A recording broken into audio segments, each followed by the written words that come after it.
Welcome to stay healthy YouTube channel. कमर का दर्द इंतहाई तकलीफदेह होता है। ये लाहक होने की सूरत में इंसान बुरी तरह से मुतासिर होता है। डॉक्टर्स के पास जाएं तो बेशुमार टेस्ट, महंगी अद्वियात जो दर्द को ठीक करते करते हमारे जिगर, मैदे और गुर्दों पर मुज़िर असरात डालती हैं। तो क्यों ना ऐसा कुछ किया जाए कि नौबत यहाँ तक पहुँचे ही ना। जी हाँ, आज की इस वीडियो में हम आपको 5 ऐसे सस्ते, आसान और बेज़रर तरीके बता रहे हैं जिनसे आप कमर दर्द से महफूज रहते हैं। बल्कि अगर इनमें से किसी एक तरीके को भी अपनी रूटीन का हिस्सा बना लेंगे तो कमर दर्द के बहुत कम चांसेस रह जाएंगे।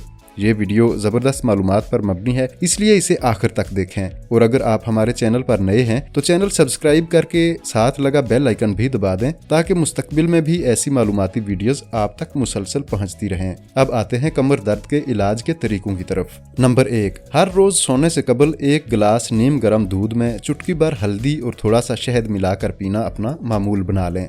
इससे न सिर्फ कमर के दर्द से छुटकारा मिलेगा बल्कि जुकाम और खांसी में भी आराम आएगा। नंबर 2, नहाने से 1 घंटा कबल सरसों के तेल से कमर की मालिश करें और इस बात को यकीनी बनाएं कि गर्म पानी से नहाएं। आपको कमर दर्द से आराम भी आएगा और आपकी तबीयत भी फ्रेश रहेगी। नंबर 3, कच्चे चावलों की एक छोटी पोटली बनाएं और 5 से 6 मिनट तक माइक्रोवेव ओवन में गर्म करके इसकी कमर के निचले हिस्सों पर टकोर करें। चंद ही मिनट्स में कमर दर्द खत्म हो जाएगा। नंबर 4, काफूर को नारियल के तेल में मिक्स करके 5 मिनट के लिए गर्म करें। ठंडा होने पर बोतल में रख लें।